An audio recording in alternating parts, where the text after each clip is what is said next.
Welcome to the Proust Questionnaire. 35 questions giving us insight into what makes creative people tick.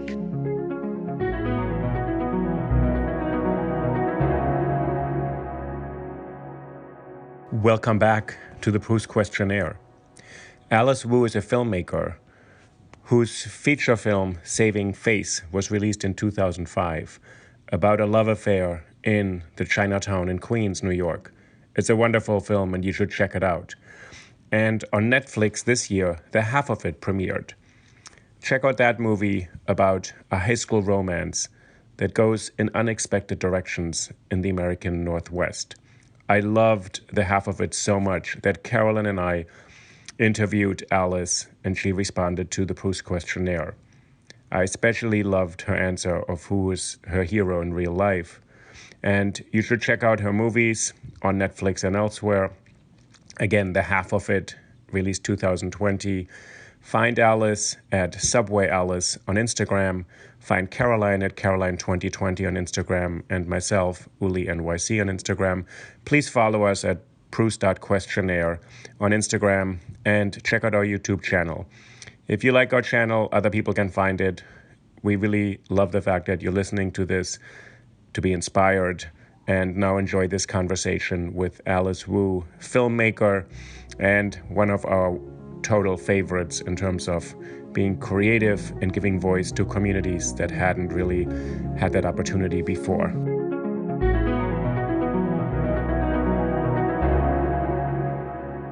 Welcome, Alice. We're so happy that you can talk to us today. Thank you. Although I don't know if I'm supposed to say this, but I'm suddenly so amazed by your background. Like both of you have these amazing backgrounds. Like Carrie, you look like you're in this like sort of boudoir.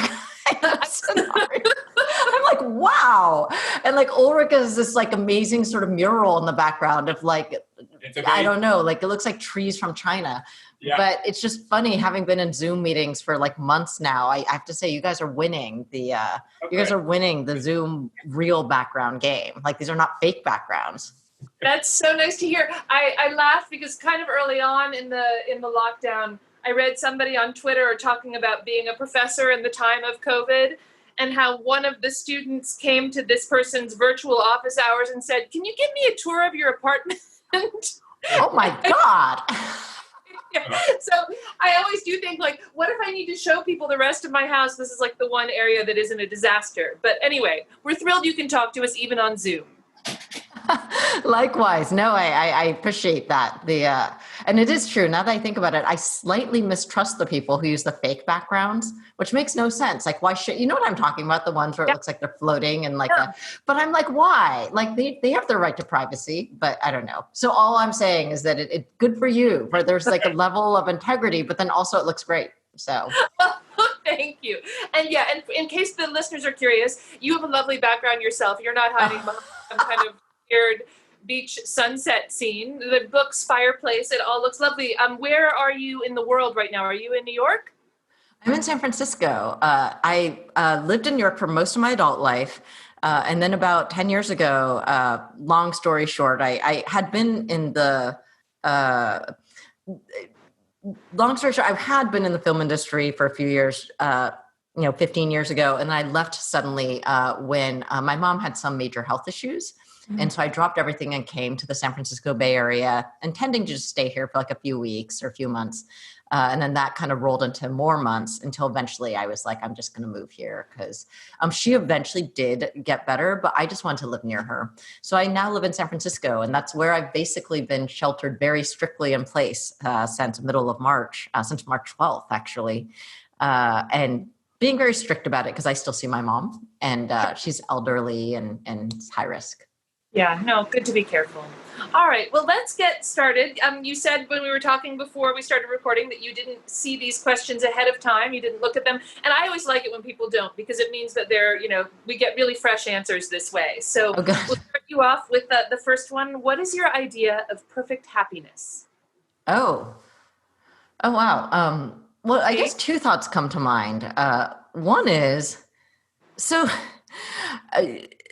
it's funny. I actually just had this conversation last night with someone about how I certainly feel I can get very sad, or I can certainly have moments when, maybe I'm depressed for a few weeks about something, but I don't really stay there that long. And I think the reason why is I really love food, and there are many opportunities to eat food several times a day. And so I know this sounds really weird, but I realized this because one time I guess I had going through a terrible breakup, and I felt so sad. And I was walking with a friend of mine, and it was when I was living in Brooklyn, and we're walking through Park Slope. And I was like, I just don't know. I don't know when I'll feel happy again. And I literally looked up and interrupted myself and was like, wait, is that a new restaurant that's opening? And my friend started laughing and was like, and it was like, so, and I suddenly realized it's not like I suddenly stopped feeling sad, but I think there is something about me that honestly, maybe because I grew up, I was born here, but my parents were young Chinese immigrants, and they're wonderful, but life was hard. They really had to struggle a lot. Like the 70s were not a particularly, not like it's so friendly for immigrants now, but it also was extremely not friendly then, and in some ways harsher, I think, for them. And so I grew up thinking adult life was extremely hard. Like I didn't know that there was a world where adult life could actually be like any sort of self-actualization or any sort of joy. I just thought, well, when you get to be an adult, it'll just be like duty and responsibility. And so I remembered actually when I got my first real job in Seattle. I moved to Seattle, and I remembered I lived like 2 blocks from this 24-hour grocery store called the QFC. And the first night I worked, I got home and I went to the grocery store to figure out what I was going to eat for dinner. And I was like walking up and down the aisles. And I did that for like half an hour before I realized I was like extremely enjoying myself. And I suddenly realized like, oh, I'm enjoying myself because I can afford anything in this grocery store, and I could decide to eat anything in this grocery store. Like I could be like, I'm eating ice cream for dinner, and nobody can be like, no, that's not a good choice.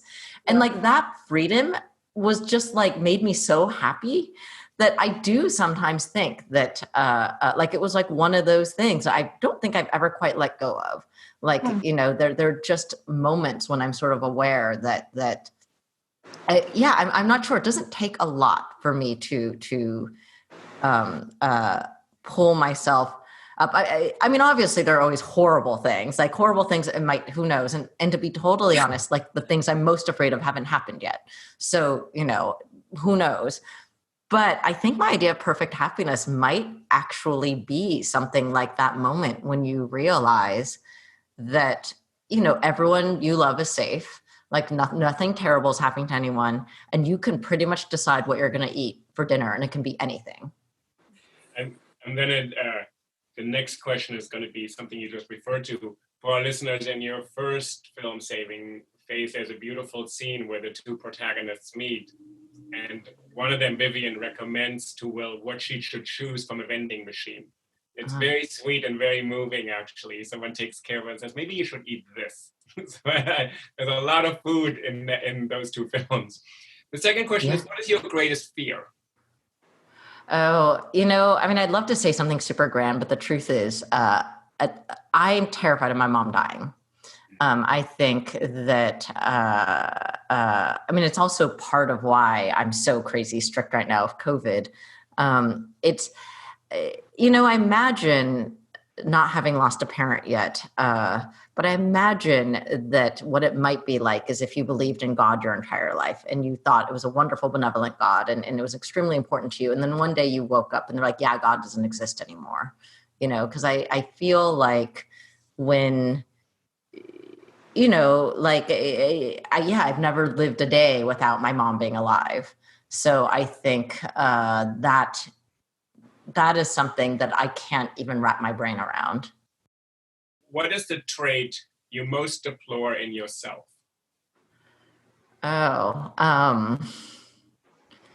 gosh, I feel like there are a lot of things. I guess maybe I can talk through some of them and see what comes up. Certainly insecurity, but what is sort of underneath that? I guess. What I'm thinking of is that sometimes I will, I will sort of overthink and like analyze while I'm trying to, what I'm really trying to do is I'm probably trying to protect myself in some way, right? But it's kind of a fool's errand, because it's not like the thing I'm probably trying to protect is probably not that important. It's probably something like the ego, right? And because I've lived long enough and I'm smart enough to know what I should, well, forget should, but like on some deeper level, right? Like what is the right thing to do that suits the values I want to have, right? Like I don't think it's actually that hard for me to know in my gut what those are. So I think I don't like it when I sort of fret about something that really isn't, it's really not worthy of that expenditure of energy and time. And a lot of times it's over something like, I don't want to do this thing because then these people will not like me because they won't think I'm nice, you know, or these people will think that I am, you know, fill in the blank, whatever it is that I don't, and I think that I'm trying really, really hard to like, I do sort of believe this idea, like the truth will set you free. Like, and I mostly am successful at employing it in my life, but I really fail all the time. Like I lie all the time about things, not lies that I think are malicious, but you know, things more like I don't admit that something bugs me because I think, well, a good person or somebody who's like chill about that would not let that bug. So I'm not going to say anything. Right. And, you know, and it even can go to things that, you know, I sometimes am frustrated that more important things are happening and I'm compartmentalizing and choosing not to pay attention to that, you know, like whether it's like something is happening in the world. And, you know, so I guess there's something about that there's a way I feel like as a human, I'm constantly failing, but constantly trying to get more clear about what my real priorities are. And as I get older, I get better at it because frankly, I just have less energy. So you start to have fewer fucks to give, but I still give more fucks than I should about some things. I like the idea of there being a limited number of fucks that you can just give in a lifetime. Yes. What is the trait that you most deplore in others? Entitlement. Okay. I really, really hate entitlement. I think it plays out in a lot of ways, but I've noticed that sometimes I'll be like, why is this person bugging me so much? And I'll realize, oh, they have like an unconscious kind of way that they believe their needs are always more important than everyone else's. And sometimes that's innocuous or it's not, it's just more annoying. But taken to the extreme, I think has led to so much, because I generally don't think, I mean, yes, there might be the existence of evil. Maybe there's like some sociopaths out there. Maybe there are a few people who are like evil. I don't know. But for the most part, I don't really believe that like people are like good and bad. I think though that people can be sort of aware of others, or they can be, they can sort of numb out to the fact that they belong to a larger human experience. And in the numbing out, they can start to believe that whatever it is they want is always going to matter more. And I think that's led to a lot of destruction. Which living person do you most admire? Oh, probably again, my mom. I mean, it's, I honestly do think, I mean, it's so funny. She's just she's kind and warm and funny. She's also extremely competent, but she's extremely not ambitious. And I'm totally convinced that if she were ambitious, we would all be working for her. Like, I'm totally convinced that like, if I were at her funeral, that like people and like limos would drive up and people in black suits would get out. And I would learn that my mom had actually been running the CIA all these years. And I had like no idea, you know, like she's just, I mean, she's very chaotic. Like it's like, because I'm an order muppet and she's very chaotic. So sometimes that drives me crazy, but she manages to like if she sets her mind to something, that thing gets done. You know, it might be like a Rube Goldbergian, like nutty thing where at the end there's like, it's a huge mess and there's like, you know, but it will be done. And so, and she does it. She's so, for someone who I think has had to endure a lot of things I haven't had to, she's always, like as she gets older, she's always willing to keep growing, and she's always so willing to like turn a positive eye to things, you know, like I think I just deeply admire how easily, when something pains her, how easily she endures and survives and then still finds joy. You know, I think that's something I don't see in a lot of people. Alice, what is your greatest extravagance? Like, well, financial or emotional? Like, anything. I mean, emotionally, I'm a massive daydreamer and I fantasize a lot. Like I spend a lot of time, like I have a very rich fantasy life, which I think is probably typical for writers, but also was the way I survived growing up as a kid, right? So I think that I spend a lot of time navel gazing and dreaming about things that, so I suppose that financially, I've always been very practical because luckily I don't cost a lot to be happy. But as I've gotten older, I've been fortunate enough that I'm financially in like a very like, you know, safe, practical. So I guess, what is my biggest extravagance? I don't know. I mean, I suppose if I could have one, I would want to be able to fly first class, because a few times I've had to, like a studio flies me somewhere, I'm like, oh my God, like, what is that thing that I know? Cause I travel a lot. I'm like, what? It's like, I'm usually in steerage. And so, yeah, if I could have like, if I could make travel easier. But otherwise I think, I don't think I get that extravagant financially. Yeah. What is your current state of mind? Let's see. Okay. So right now we're at the beginning of September. I mean, COVID has been going on for almost 6 months. I'm in California where the wildfires are encroaching. Yeah. and it's at that place where, on the one hand, I'm a little surprised how okay I am living like a mole person, you know, like I apparently am not like suffering as hard as I think a lot. Like I miss hugs so much. I miss people so much. And I miss randomness so much. Like I used to, because I'm a big people watcher. You'll go out and you'll walk on the street and you'll run into a friend, or the random moment with a stranger where you both see something and you start to laugh together, right? Like that can't happen anymore, because like when you're in a Zoom room with multiple people, even if like that person looks interesting, you're not going to start talking to them because now everyone in the Zoom room is listening to your conversation. There's no cross conversation. So it's very hard to have any sort of that. So I miss that. But that all said, there's another part of me that's like, well, be that as it may, this has all made my priorities very clear. Like I don't really spend time on things I don't want to spend time on. Like I say no to things I don't feel like doing. And there's also a way that, you know, sometimes I'm like, all right, I don't know if this is the right thing to do, but honestly, we could all go up in a mushroom cloud next week at this point. Like I really don't know.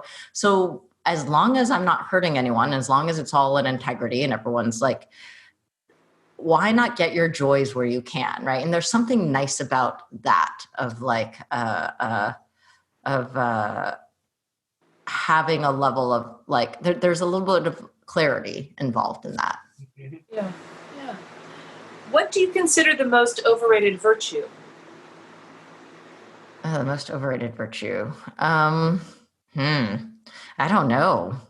I mean, because it's not honesty per se, because I do, you know what it is? Maybe it is a little bit honesty, because I do like it when I really like it when people are honest, right? But I think I don't love the way honesty is sometimes used in our like, in other words, I think like I like to try and be honest when I say something, but that doesn't mean every thought I have needs to be stated, because not every thought I have is the truth. Like a lot of it is just random opinion, like is running through my head, and there's actually no need to state it. Even if I sometimes feel like people are like, well, I was being honest, and I'll be like, yeah, but was there any level of kindness or empathy in the, like, did that need to be stated? Because it's not about, you shouldn't say something I won't hurt someone, because sometimes the kindest thing to do is to be clear and say the thing that maybe it hurts them, but it's true. And it allows them to make choices, right? Like saying like, I don't like you or whatever. Like it depends on like what the context is and why you do it. But I also sometimes feel like it can be used as a way for people not to take responsibility for their own, like they're just throwing shit at everyone now. And so I suppose that, but I don't know, was that the worst? I don't know. Not sure about that one. And you already referred to it. On what occasion do you lie? Oh yeah. I think I lie. Like I think I lie to protect, other people's feelings or my own ego sometimes, like in the sense of like, oh, I don't want them to think that I'm somebody who is, this or that. And, oh, you know what? Here's a good one. I mean, I guess I haven't seen him in a really long time, but I think my acupuncturist might be the only person who doesn't know I'm gay. He's like this older Chinese guy. And I'm out to everyone, but there is something about lying on someone's table and they're putting needles in you that I just kind of don't want him to be like, oh yeah, I'll take care of that thing. Like, Oh God. I suppose. Yeah. And now you'll know. Now you will know because he will hear this. Yeah. Yeah. Well, sorry, Dr. Wang. It's funny you should say that though, because I always feel, I love acupuncture and I always feel like I can do, with your normal GP, just going in for the typical Western medicine checkup, you can say like, oh yeah, I only drink 2 glasses of wine a week or whatever. Like it's a little easier to cover. And I always feel like when they put a needle in somewhere and like something starts humming, they know that I drank a full bottle of wine last week. So I feel like it would be very hard to hide something from an acupuncturist in particular, but. I know. It's true. It's so vulnerable. He probably knows. Yeah. He probably does know. He probably does know at this point because honestly, like he's probably seen my movie, but it's like a weird thing where I don't know how to I don't know. Yeah, I'm not going to be like, have you seen my movie? So I'm like. Right, of course. But yeah. You're just being honest. You just want to know if we saw your movie. Yeah, exactly. It's like I'll take care of that vanity. Yeah. So what do you most dislike about your appearance? Oh, I think I look like a cartoon. I mean, I don't know that I dislike this. I think I've just come to accept this. I think there's something very cartoony about me. I think it's partly why like little kids tend to like me is that I think there's also it's in my body language, but like I'm 50, right? And I just don't feel like I don't feel like I have the gravitas that one should have. Like I don't, and that's good and bad, right? Like, because what I do like about it is that I think I'm very non-threatening. And as a result, I will sometimes get to meet people or have access to people that maybe I otherwise wouldn't. But yeah, like I happen to have a stunningly beautiful mother and her whole side of the family is like extremely attractive. Like I should just show you pictures. They're all back there. But, okay, hang on. Okay, so these are my grandparents. Oh, wow, yeah. Oh my God. My grandfather pretty much looks like Chinese Gregory Peck. Yeah. Yeah, really. Yeah, He's really- and like the, oh, sorry, hang on, I will, let's see, this is my mom. Oh my God. Oh. Oh, Yeah. she's so... Yeah. I But you know. Sorry? You look like her, though. I do not, actually. Really? I mean, maybe that's so nice of you to say, but like Chinese people don't pull their punches. And I happen to be a very ugly baby. I'm not even joking. Funnily enough, I don't know if I could buy like we're not a picture taking family. Like it's really funny. We'll have like 8 photos and then like 5 years will go by and then there'll be like 4 more photos. Like no one in my family likes pictures. And so, but I truly was like my whole family commented on it. Like they were just like, oh my God. Like my cousin who was, 10 years older than I was like, how will we marry this one off? And it wasn't till like, I think maybe I was like 8 or something that I like turned out. I still wasn't like I didn't look like my mom. But I turned out okay. Cause I only know this cause one of like this family friend was like, oh, you turned out okay. And the good news about all that is I don't have a level of, maybe because I saw how my whole life, I saw how people responded to my mom. And so I had a front row seat to what it's like to have that kind of beauty. And it's not always good. Like there's a lot of pressure, I think, that my mom did not enjoy. My mom is not somebody like, I think my mom actually was incredibly embarrassed about it. And seeing that, I feel like I'm much more comfortable in my own skin than she was. And I think I don't have the same level of pressure to look, as much as like, I mean, it's like a mom always wants to make, or at least like my mom really wanted to make me look pretty and me look, but eventually, I mean, I end up being gay. And I think that for my mom, like I certainly internalized some of those things. I'm like, oh, I guess I'm not these things, but it didn't, I think, hit me as hard as it might have, I think, someone else. Because I think I just very early on was like, well, I guess that's not going to be my thing. I'm just going to have to work on my personality or something, like I think. And I don't know that that's a bad thing for a kid, like to not have that kind of pressure of having to be pretty, So I guess what I most dislike about my appearance, I mean, it's like on the one hand, I come up with a whole list of things of like things that like various things my mom wanted me to do when I was growing up, is in like, oh, your nose needs to grow out. Oh, your eyes need to be bigger. Oh, this needs to happen. But I didn't really do, oh my God, I suddenly had this memory. This is so ridiculous. My mom had also, I don't know, this might be not appropriate to say, so you can cut it out if it's not. But like, I'm very, whatever it is. Okay. Well, I don't know. I'm not really sure, especially when you told me that like my former professor and great icon, Anna Deavere Smith, was on this and Jeremy Harris is on this. But you know what? Whatever. You guys asked to interview me, so this is what you're going to get. So I am very, what would be the elegant way to say this? I'm very flat-chested.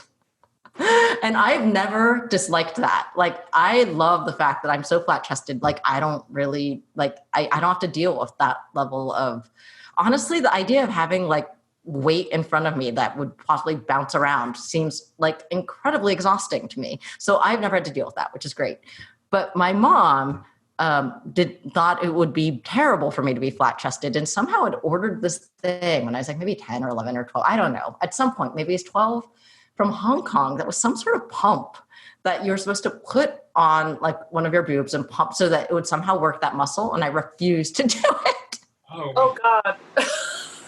I mean, and I think there was some like my mom being like, come on. And, but I didn't do it. But the thing is that like, it's just, I suddenly remembered that. But I guess that's an example of something I was extremely happy. I don't know if you ever saw My Life as a Dog, which is one of my favorite films. But I honestly, there's this one moment where the female character in there is like trying to wrap her like from growing because she wants to be able to play soccer better. And I'm like, I feel you, yeah. Like, so anyway, I don't know if that answers your question. Yeah. Well, I'm just relieved. Like when you said, before you told us about the weird pump, and you said that your mom said, oh, well, your nose needs to go longer and your eyes need to be bigger. And I never did any of that. I thought, what were you supposed to do about that? And then stuff like pinch your nose, nothing like my mom. Certainly there would never be any surgery or anything. It's nothing like that. It's more like, okay, try and hold your, one, I don't know, weird sort of, I don't really know what, or my mom would be like, try and pinch your nose. And then the funny thing is apparently according to my mom, my nose did grow out, but I also was a little bit like, Mom, this is all genetic. Like nothing, there's none of this. Like, I don't know what you were. And actually this actually is reminding me of like, I realize I'm actually a little bit of an idiot. I was 25 before I realized that like because I'm nearsighted.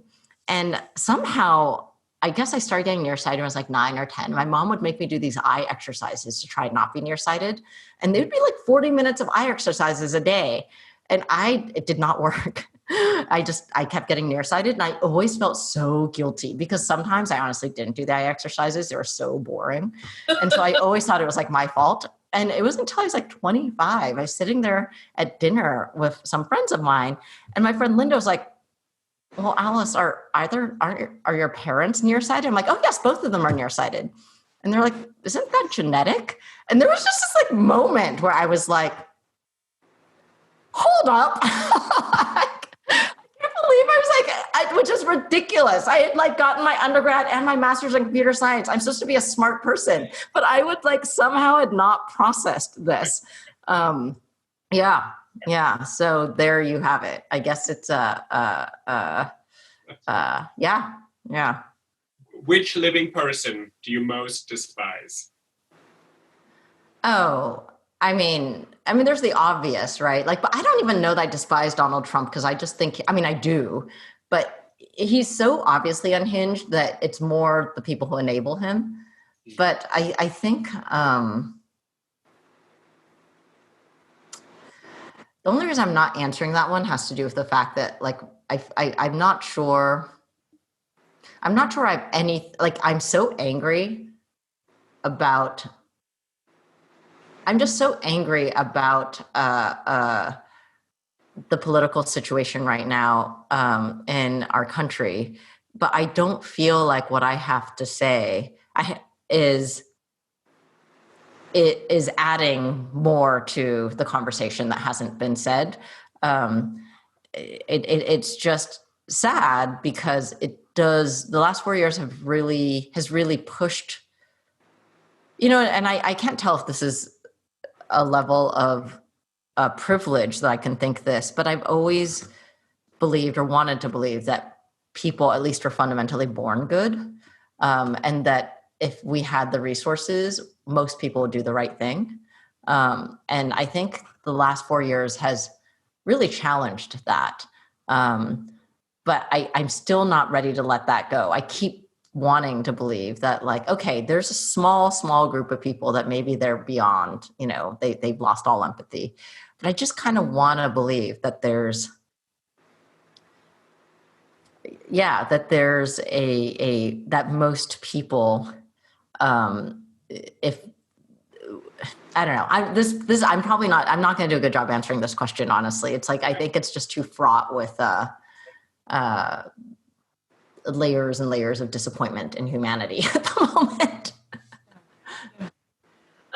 The next two questions are very gendered in the manner of the late 19th century when Marcel Proust first took this questionnaire. So with that disclaimer, I have to ask you, what is the quality you most like in a man?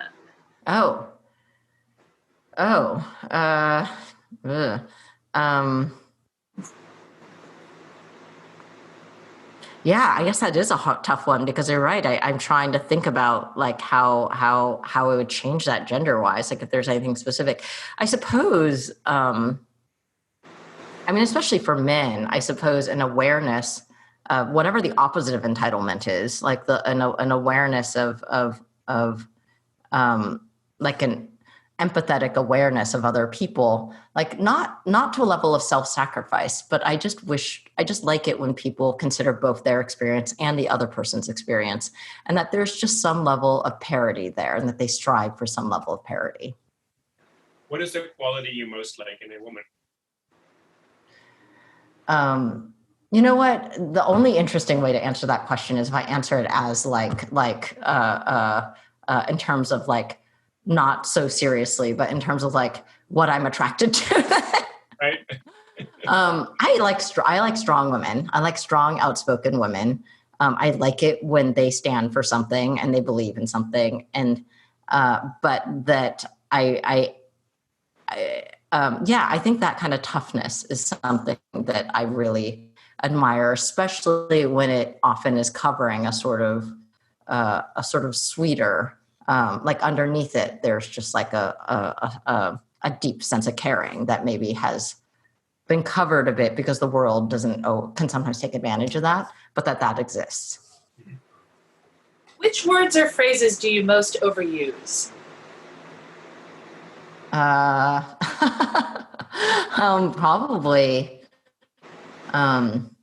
I think, blah, blah, blah, blah. Like I'm always like writing something and then I'm like, just get rid of the I think, just say what it is, you know? Yeah.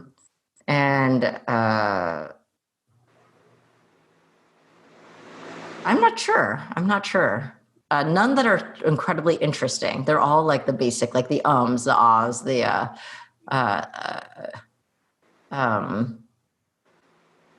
yeah, I'm not sure. I don't have a good answer for that one. I think is fine. And I think, but it also, I feel like it does relate to what you were saying before about the ability or the willingness to cultivate an awareness of other people's experience. So if you're introducing a statement by, I think, you're already indicating on some level that you're not assuming that the world is like that for everyone. I don't know. Yes. Yeah. Yeah, I think that's true. It's like I'm always there. And maybe that's the thing, as part of me thinks, oh, that's good. I'm always trying to, you know, on the one hand, that's a positive spin on it. The negative spin on it is that I'm sort of minimizing and mitigating and diluting, right? And there's a place where it might be good for me to just state it and then let somebody else tell me what problem they have with it and know that I can respond. Like it just be like to allow that level of clarity so that people don't have to like guess what I'm saying and be like, oh, she thinks this, and they can be like, I disagree. And then I could be like, oh, good point, or no, I'm doubling down and here's why. Yeah. What or who is the greatest love of your life? Oh, my mom. I mean, I feel like she's just like I'm an only child, so this is where it makes it a little bit easier. Like, but she's also, we moved so much, so she was my main constant. Then the other one is my diabetic cat Chabo that passed away a few years ago. I just had her since, you know, for 16 years, since I like almost my entire adult life. But but yeah. I mean, and it's tough because it's not. I mean, there's still like I have such great friends, and I guess I can't compare any of those loves. But like but if you had to be like, oh, one love of my life, then I'd be like, okay, probably it's my mom. She's just been there forever, and she's extremely worth loving. When and where were you happiest? When and where was I happiest? You know, so this is the thing. Like, I'm pretty happy now, except for like the craziness of what's happening. But I generally don't. I have this thing where I don't think I really have those were the good old days. You know, and part of it is like, so far I've been lucky enough that every period of my life I seem to be more and more comfortable in my skin, having started in a place where I was extremely not comfortable. So, and maybe it's partly being gay and coming out to myself, like my senior year of college. So then that meant 20s were like puberty, like there's a delayedness to it. But generally in my life, I feel like I was a late bloomer. So maybe there's just this sense that I'm still kind of, you know, kind of peeling off the layers to get I don't know. Yeah. So I guess like I feel like every few years I've become more comfortable. So to me, I guess there's a kind of happiness with that. Yes. Which talent would you most like to have? Oh, I would love to be able to sing, and I'd love to create songs, like sing and make music. Like if I could like make songs, I think that would be the purest instantiation of like what I'm trying to cause people to feel. If you could change one thing about yourself, what would it be? I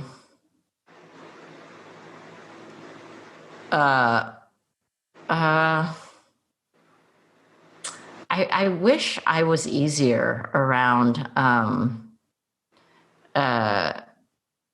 you know, like there's a way that as much as I'm comfortable in my own skin, I think I'm already conditioned to, when I go out into the world, to want to,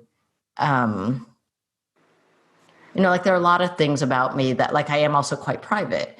And sometimes, and not that I mind that, but I think that combination, and maybe it's because of my childhood and what we grew up sort of thinking, I think sometimes I don't sort of just sink into the ease of assuming that I will be loved and I'll belong, right? Like there's some way that I sort of assume that I need to perform to a certain standard. And it's not conscious, but it's like, and I know I'm not alone in feeling this, but if there was a way to, I think my fear is, should one sink into that they will become a horribly selfish person and not care about other people. And if there was a way to be like, no, you could sink into that and care about other people, but you just accept that, of course, you're loved, right? And feel the security that you won't devolve into an awful narcissist, but will, like I think I don't know how to, maybe that's too complicated, but like, yeah, I suppose if I could change something about myself, it would be if I could figure out that balance such that, because then I think I would be even more present and available for the people in my life. Right.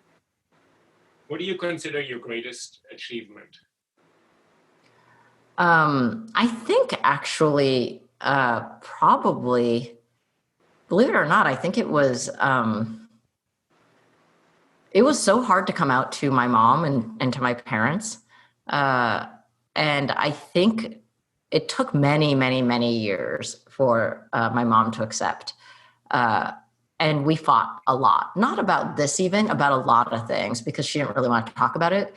But on some level, it really was kind of it was like a battle for intimacy, right? Like I think my mom and I had a tremendous amount of love, but we didn't have a lot of intimacy in a lot of ways because no one was talking about what was really happening. And I would say moving back here 10 years ago, for health kind of forced that, like now as adults, and it was a few years of fighting and closeness and whatnot. But in that, I'm really proud of where we got to. And a lot of it is credit to her, right? Like she also showed up. But I'm really proud of that because, like she once said something to me where I hadn't even thought about it that way, but, she was like, wow, that I had never given up on her. And I do feel like that's something that, like, it hadn't even occurred to me, but I think that is true. When I love someone, I really like stay there. And so I guess maybe that, like, I think it's good to be loved by me. With that, wow, maybe that's kind of a grand statement, but like, yeah, I'd say, yeah. If you were to die and come back as another person or as a thing, who or what would that be? Oh my God. My first thought, but this is probably the wrong answer, is I totally want to be a sea otter because all they do is like eat and play and have sex. And they're like, and it just seems like a grand old time. But then the big problem was I once thought that, and then I did a deep dive into sea otters and discovered their dark side. And it turns out they do horrible things also. I don't know if I should say this. You should maybe cut it out. But I was like, oh, they're so great. And then I find out sometimes they like rape baby seals. I'm like, oh my God. So then I'm like, okay, no. So I don't know. Like, like that, then so probably not that. But like the I know, right? I'm glad you like research though. Like, I know. I'm glad. Otherwise, I might have made that choice and regretted it later. But who would I want to come back as? I don't know. As much as I felt pretty happy with my life. I felt pretty fortunate. So I've never wanted to trade lives with anyone else. I've definitely wanted to, I see a lot of people who I admire for various qualities. I've definitely been like, oh, I wish I could have that quality, but I've never wanted to trade lives. So I guess I don't have an answer to that. Okay. Not a sea otter, I guess is the answer. Anything but a sea otter. Where would you most like to live? Where I most like to live? Oh, I do love travel. Like right now, basically, I live in San Francisco, but except for COVID, I still have my apartment in Brooklyn. And so I would go back to New York like 3 to 4 times a year. But the places, like I love Taipei. When I think about in the future, I think I'd probably want to, because a lot of my close friends are here. So if that continues, I'd probably stay, like continue to have a place in San Francisco, and then like sometimes spend time in New York, which I just love. Sometimes spend time in Taipei. But I also, like, I've never been to Berlin, and I would love to do things like spend a month in Berlin and then spend a month somewhere, yeah, there are places I would love to just go and be there for a month or two and experience it. So I suppose it's sort of like maybe base myself either in New York or San Francisco, and then just, every season or so travel somewhere. Right. What is your most treasured possession? Like a physical thing? Oh, maybe it's this. Because my family gave this to me. I've worn this for many years. It's just a piece of jade. And it happens to be like a raw piece of jade that happens to have two, for whatever reasons, there's two what almost looks like, I don't know, two little rounded things that happen to be against each other. For me, I don't know, it just reminds me of my connection to them, and I've just always worn it. Yeah. Yeah. What do you regard as the lowest depth of misery? Now I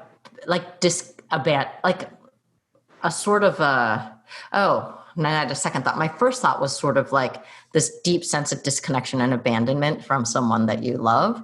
But then I realized, like, no, what would be worse is knowing that you've done something to cause that kind of, to really have hurt someone, like I think something that you could have avoided, like something that had you been more thoughtful, you could have avoided.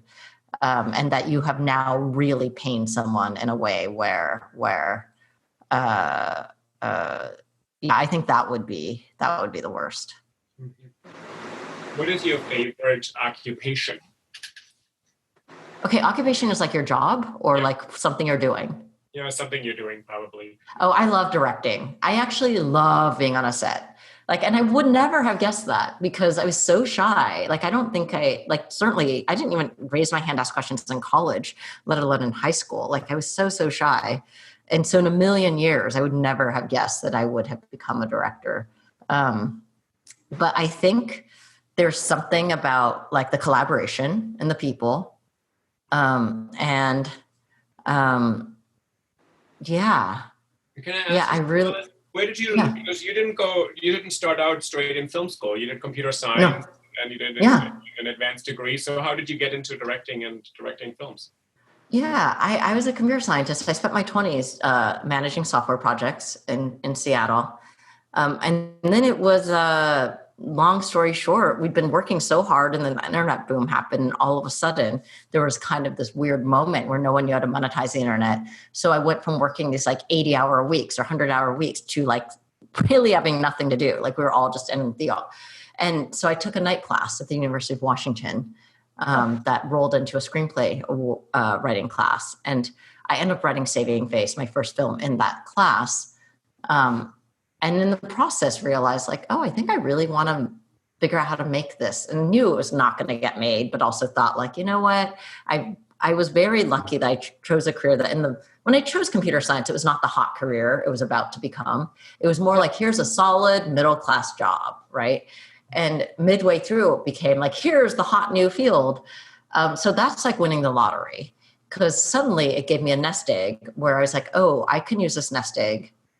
I can give myself 5 years. I figured out I'd live on $40,000 a year in New York for 5 years. And at the end of 5 years, I still had enough money to eke out 6 to 8 months to find a job. And I had this whole plan. I'm in those 6 to 8 months, if it's 5 years is I'll be a dinosaur for tech, but somehow if I can still get a job in tech, maybe I'll do that. But if I can't, my plan C is my friend Katie builds houseboats, and she agreed to apprentice me as a houseboat builder. So I didn't move back to Seattle, and I do that. And so funny, this literally came up last night with a friend who was asking me, and I was that was sort of the plan. If that hadn't happened, then so I'd sort of known okay, I'll be able to survive. I moved to New York, and worked on a lot of shoots for free, trained as an editor. And that's I won a screenplay award contest where eventually that's how I found financing, and my 5-year deadline hit in the second week of my shoot. So I just made it under the wire, or I would be a houseboat builder now. Great. Well, we're happy that worked out. That's fantastic. What a great story. Who knows? Maybe I could have made a great houseboat. We don't know. Maybe those houseboats would have been incredible. Well, not too late. Not too late. I know. I bet the houseboat industry, have you checked in with your friend? I can imagine that would be, I'm always trying to think of what businesses are actually taking off during a pandemic, and maybe a houseboat, I don't know. That's a great idea. That's actually a great idea. Right? I'm going to check in with Katie. Katie, if you're listening, expect my call. Katie, that way we can all travel the world while we're still in lockdown too. I mean, I don't know if a houseboat can go very far. Oh, no. The houseboat usually has to moor. It's like, I know what you're talking about. It's like living on an actual boat, but That's a good point. Yeah. Just psychologically being on the water would maybe feel, to me, I'm feeling stir crazy. It would feel good, but I agree. I agree though. I happen to have one brother who's a filmmaker and has a houseboat in Berlin. He lives on a houseboat. There's only 12 houseboats in this particular place, and they're moored. But so when you go to Berlin, you'll meet my brother, and he has a houseboat. So I would love that. It just happens to be. I would love that. Expect me to ping you about that, so I'd love to see what his life is like. What is your most marked characteristic? The trait that you think is the most pronounced in yourself? Oh, okay. I don't know. I almost feel like other people better. I think, I think, I'm not sure. It's almost kind of a weird, awkward playfulness, maybe, or maybe it's like I do think that, what would be a trait? I strive really hard. Like I really want to understand the whole truth of things. And I think that means, like as much as I say, oh yeah, I lie about things, as in I don't want to say something might hurt someone, or I don't want to say something that admit that these little tears to the ego. For the most part, I think I'm very, I'm pretty, what you see is what you get in terms of this is what I think. Okay, maybe it's hard, but I should tell, this is this is, I'm not sure, words are failing me right now, but I do think that there's a place where there's a level of, I'm not sure it's straightforwardness isn't quite it, but I don't think anybody is confused about what I stand for, if that makes sense.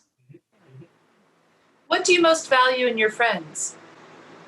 I think there's so many things. I mean, all my friends are but I think I love, there's just a genuine kindness. I have friends who I think they're just so kind, but they're also so funny. I do think it is really important to me that someone has we have that level of banter. And I love them all for different reasons. One of them is the person I go to who will tell me the absolute brutal truth and will be unbelievably loyal and steadfast. There's another person who's a little bit flighty, but she's so emotionally intelligent, and understands. So I don't know. I've been lucky in that I feel like I have a group of friends that can all sort of become one super friend, I guess. Who are your favorite writers? Oh, okay. Well, in terms of books, it's,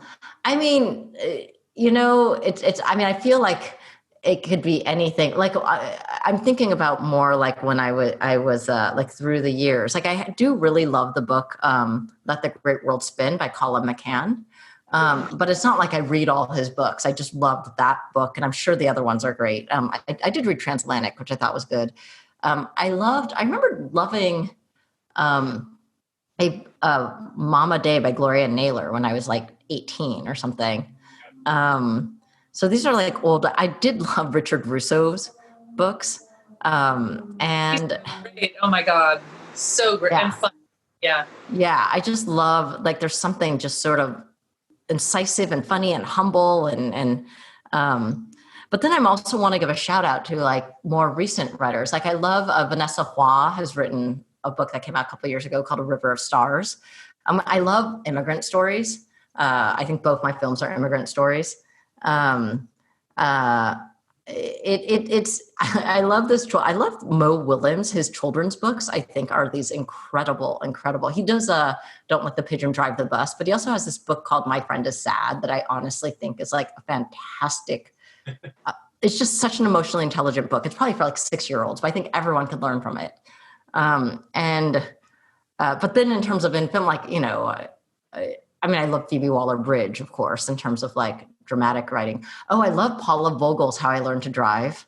Of course, I love Tony Kushner's Angels in America. Seriously, that blew my mind when I read it. I read it before I ever saw it on Broadway in the early 90s. I know I'm going to deeply regret when I leave this being like, oh my God, there's so many other people I love. I can't believe I've forgotten about them. But those are the ones that come off the top. Who is your hero or heroine of fiction? So a made-up character. Oh my gosh. Okay. That's a tough one because there's so many. I'm trying to think because the truth is the people I really love, I love because they're flawed. And that doesn't mean, it's just in terms of when I think about a hero, it's a little harder because I don't know that those are the stories I'm really following. It's more, the things I love tend to be, this character is so human because of this flaw and contending with it. So in terms of like a hero, I mean, the obvious choices when I was growing up would be like, I did love Jane Eyre, although I reread it as an adult and was like, wow, I'm really fucked up that I think this is like you should reread Jane Eyre. There's some fucked up like sexual dynamics going on there. I just did a podcast on Jane Eyre and I wrote an introduction for a new edition, and I thought it gives us a cultural script of what choices there are for women. You have to trade your autonomy and freedom to get married and be in love. It's brilliant, but it's kind of haunts, I think, our entire culture. Yeah, it's exactly. I read it and was like, oh my God, is this why I have certain views? Because I loved it. I read it when I was a little bit too young to read it. I think I read it when I was like 7 or something. Maybe that's the appropriate age, but I just had no idea. I just, felt for her. I also loved David Copperfield back then, but I'm sure if I reread that now, I'd also be like, God, that was really fucked up. But these are the things I remembered reading when, as a kid, just because the other thing is that I spoke Mandarin and I didn't speak English till I got to school. But at some point, my parents had bought at some sort of tag sale or something, had bought this set of like Reader's Digest condensed great novels. And there's like 12 of them. And it's like all these, and I was like teaching myself to read. So I was like reading these things. Like, I think I read East of Eden, which is another book I like. But when I look back on it, I'm just like, what the fuck was I doing at like 7 reading these things and making decisions about adults, like, or thinking that this is what relationships are,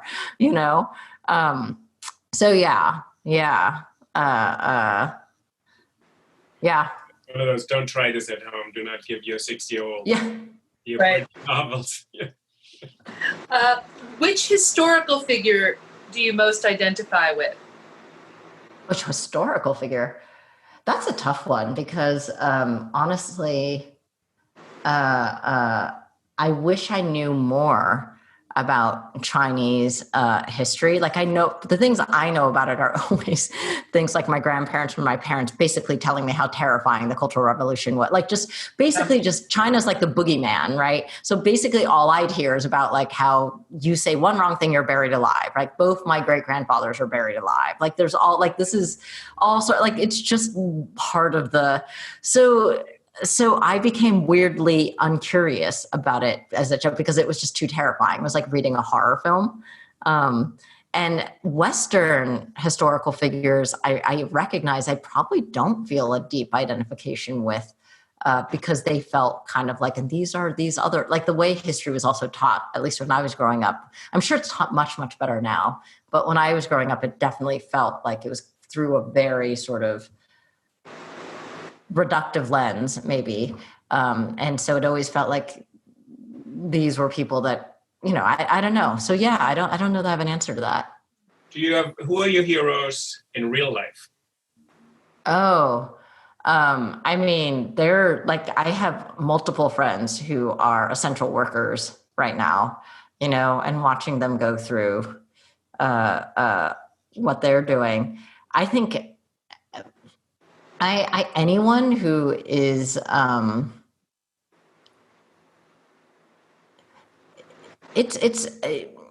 mean, I don't know if this is but I've always cared a lot about immigrant stories. And I think, you know, like even when people are like, wow, how are, you know, your parents didn't want to speak to you after you're gay, like that, like, you know, aren't you mad at them? And I'm like, I think when you grow up and you watch your parents basically, you know, like they basically traded the possibility of them having like a big self-actualized life. It's not like either my parents could have been like, what makes me happy? What should I do? It's like, there's none of that. I'm basically going to this new country and working super hard so that my child can have a better life, right? So they're sacrificing their future. And whenever I see immigrants and how hard they work, I feel that sense of like, yeah, it always moves me in this deep way because I'm very aware that I can have the life I have now because of the sacrifices that my parents made and then my grandparents made. You know, so I suppose that. Mm-hmm. Mm-hmm. What are your favorite names? This is so funny because we're all one of my best friends is due to have a child in a few months and we're all like coming up with really totally inappropriate names. What are my favorite names? Like pet names or like? I think just any names you like, a pet, person. Rock. I mean, I should admit for people, I tend to like very, very simple, you know, like names like Michael or like Peter. Like, I don't know why it is, but I always like these very like, you know, women's like Catherine or like a sort of a weird old fashioned kind of a thing. I tend not to get fancy. But this could also be because I'm lesbian and definitely went through that period as a 90s lesbian where like everyone was changing their name. I was like, yes, my name was Jeannie, but now it's Quaya, you know, and there's just some part of me that would just be like, I cannot keep up. You keep changing your name. Stop it. You know, and there's another part of me that's like, honestly, I did not like the name Alice for the longest time because I was such a tomboy and nobody, at least in my generation, was named Alice unless you're Asian or Black. And I've never once been in a class where one other person was named Alice. Like that's never, ever happened. And apparently in the last few years, it's somewhat come back into vogue again. Like some people name their kids Alice. But for the longest time, like 20 years on either side, the only Alices I knew were super old. And so I would probably, frankly, have loved to have changed my name, but I knew it would have broken my parents' heart. So I didn't. And I think I probably have a little bit of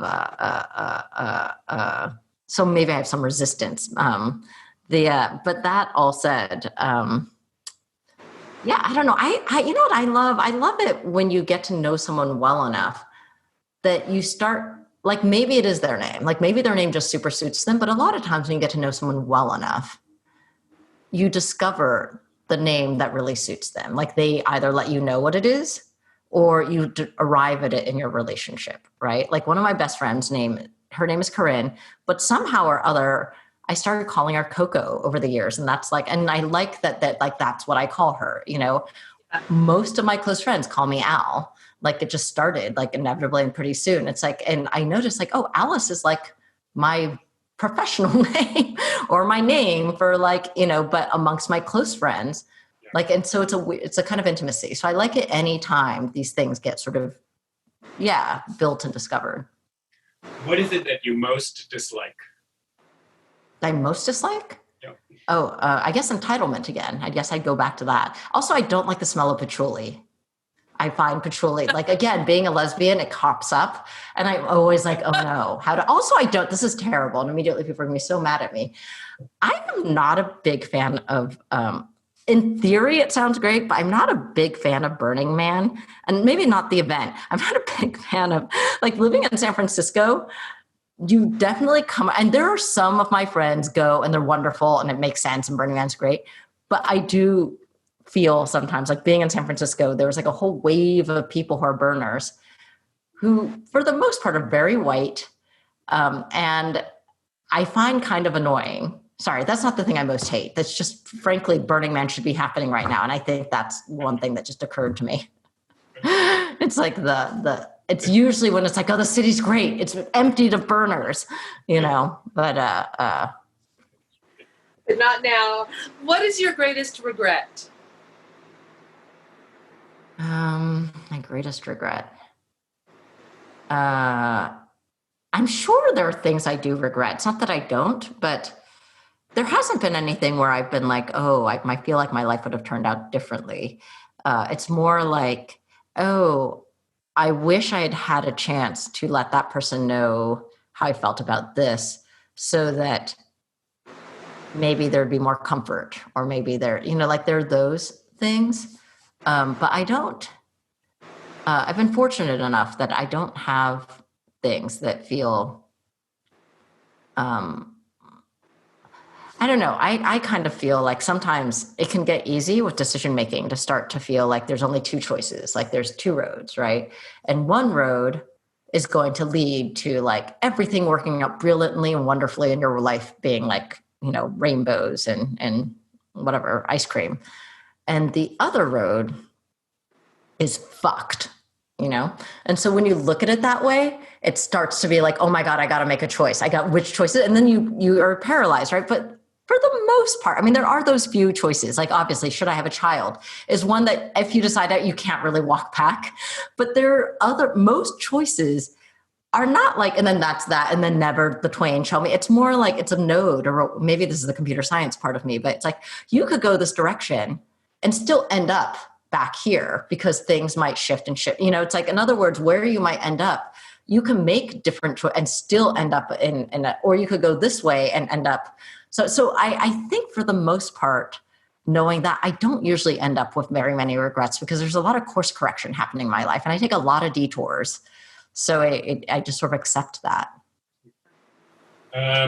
We're almost done with the Proust questionnaire. The third to last question. How would you like to die? This is terrible because this actually also recently came up. I don't think I can give that answer. It's nothing too bad. It's just, sure, it would be like somehow all of my loved ones have already, for whatever weird reasons, we've all somehow had moments with each other where we all feel like really like they understand how they matter to me. Like, I'm not knowing I'm about to die, but somehow there was this like, and then, in the middle of like incredible sex with somebody that I love very much and that who won't be traumatized by this. I don't know how this would happen, but we have this amazing moment. And then I just, and I go, and that would just be incredible because I just think my friends would love that. Like, I just think at my funeral, it would be so funny for them to be like, yeah, she died. I don't know. It doesn't have to be that, but it just something that would just seem really hilarious and sort of like, so that there'd be some level of like humor. I guess that's the thing I want. I don't really know. I prefer not to have a lot of pain, and I prefer it to minimize the to somehow have allowed the people who love me to feel like they had some completion or goodbye. But I would want something to have happened so that the funeral actually is really kind of fun in a funny way. Like, it's like, of course you would die that way. It's like, yes, we're sad, but also, like I actually did at one point. Yeah. I don't know. I think that would be, yeah. What is your motto? Do I have one? I guess,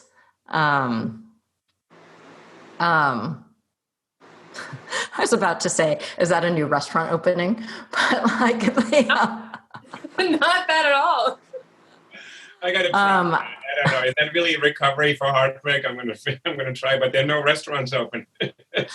Well, there's always a delicious, I'm telling you though, there's always something delicious you could eat. Maybe that's my motto. There's always something delicious you could eat. That's a good motto. I'm gonna try that. Alice, so we're speaking with Alice Wu, film director of Saving Face. On behalf of it, who would you like to hear from as a guest on this show? Oh, wow. Okay.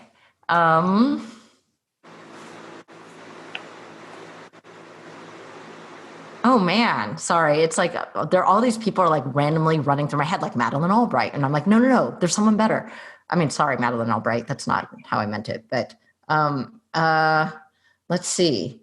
Who would I want to hear from? I mean, they're so.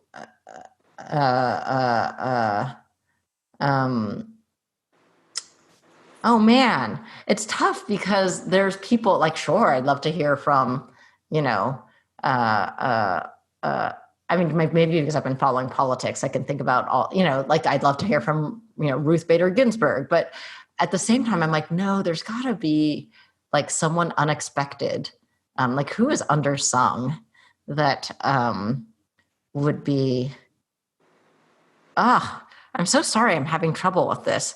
Like there's so many people I admire. If someone comes to mind, let us know. Okay. If you have an idea, and we want to thank you. We also want to mention for a second, the most recent film, The Half of It, beautiful film. It's out on Netflix right now, so people can check it out. And Saving Face is also available on Amazon Prime, on YouTube, anywhere you want to see it. So we really want to just thank you for joining us. And you're on Instagram as Subway Alice, right?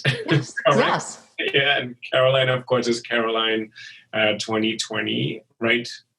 Caroline Weber, 2020. Yeah. 2020, and you can find the Proust Questionnaire anywhere. So we're just so happy. We're going to follow up. We're going to want a suggestion from you, who you think is undersung, who could answer questions. Yeah. Yes. No, thank you. Yeah, it was such a pleasure. Thank you for making the time. Oh my gosh, thank you. You were such a joy from beginning to end to listen to. Oh, thanks. It was really. Oh no, really... I was like, I should have read these questions. Like, oh no, I don't know about these answers I'm giving you. I was like, I don't think I reckon. I don't know why. I don't know why I thought they'd be like the James Lipton questions, like what's your and I'm like, these are really deep. These are very. And then I was like, I should have thought about it. It's Proust, but because I remembered like 20 years ago or whatever. The last time I thought about Proust, I read the Alain de Botton book, How Proust Can Change Your Life. But that's been like 20 years or something. So I'm like. Yeah, I was like, oh no, I'm not prepared for this at all. But hopefully you can cut around get rid of the chaff and keep the wheat. Everything was beautiful. It was very moving to hear that you said you never gave up on your mother during the coming out process. It was very moving to hear caring for your mother, and in some ways to say this was actually what you said is your greatest achievement. I thought it was very moving. Oh, really thank you. Yeah. Thank you. Really beautiful. We're going to now try to find something good to eat. Yay! Well done. Thank you so much. Thank you, Carolyn. Thank you, Ulrich. And let's stay in touch. Absolutely. When you're next in New York, let's all have a masked and distanced walk or talk or coffee or something. I would love that. Let me know if you're coming to San Francisco. Absolutely. Okay. Thank you. All right. Good night. Bye. Bye.